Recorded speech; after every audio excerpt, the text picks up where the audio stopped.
Imagine spending days searching for food. Then suddenly, you discover something sweeter than any fruit you've ever tasted. Not candy, not chocolate, not even sugar.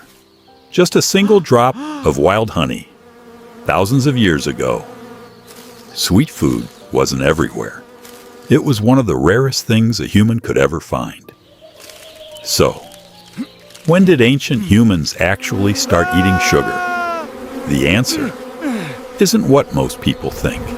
Long before sugar existed, ancient humans already loved sweet flavors.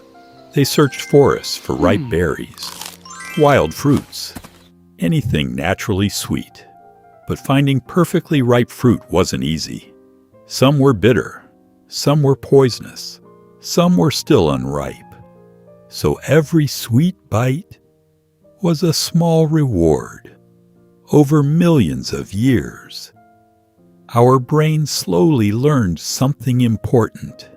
Sweet food usually meant energy, and energy meant survival. Then humans discovered something even better: honey. Unlike fruit, honey contained an incredible amount of natural sugar, but getting it was never easy. Wild bees protected every drop.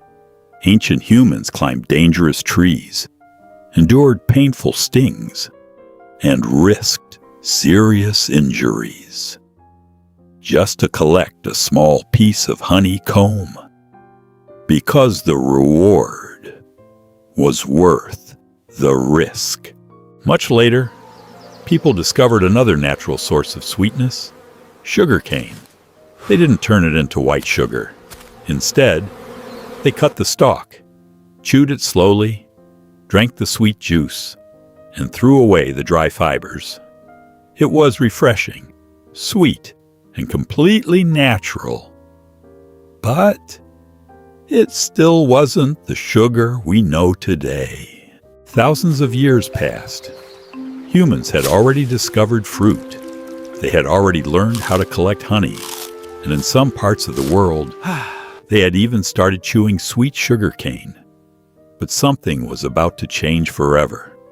One day, someone noticed something unusual. When fresh sugarcane juice was left over a fire for a long time, the water slowly disappeared. The liquid became thicker, darker, and stickier. At first, it looked like nothing special. But as it continued boiling, something incredible began to happen. Tiny crystals slowly appeared along the edges. For the first time in history, sweetness wasn't simply being collected from nature anymore. Humans had discovered a way to concentrate it. That small discovery completely changed the future of food, because now, sweetness could be stored, transported, shared, and traded. Over time, that knowledge spread from one civilization to another. And little by little, sugar stopped being a rare treasure and slowly became part of everyday life. But there was one problem. Our bodies never changed. Think about it.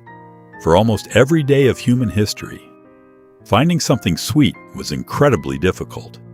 You had to search forests for ripe fruit, climb dangerous trees for honey, or spend hours preparing sugarcane.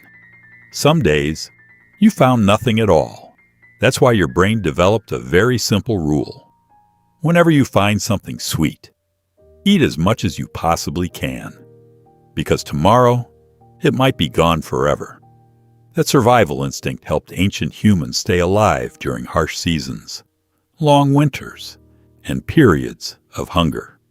It was one of the greatest survival advantages our ancestors ever developed. But today, the world is completely different. Sweet food is no longer rare. It's everywhere. Every supermarket, every restaurant, every vending machine. Yet your brain still follows the same ancient programming. It still celebrates every sweet bite, as if it has discovered something incredibly precious. Your body isn't living in the modern world. Deep inside, it's still trying to survive the ancient one. So, The next time you taste something sweet, take a second and think about the incredible journey it took to reach you. Millions of years ago, your ancestors searched forests for tiny berries. They risked painful bee stings just to collect a little honey. Later, they discovered sweet sugarcane, and eventually, humans learned how to turn that sweetness into something entirely new. Sugar changed civilization, but it never changed the human brain. Even today, every time something sweet touches your tongue, a tiny part of your ancient survival instinct wakes up. It's a reminder that no matter how modern we become, a small piece of our prehistoric past still lives inside us. If you enjoyed this journey into humanity's ancient history, don't forget to like, subscribe, and join us for another adventure. Because the next chapter of our story is even more surprising.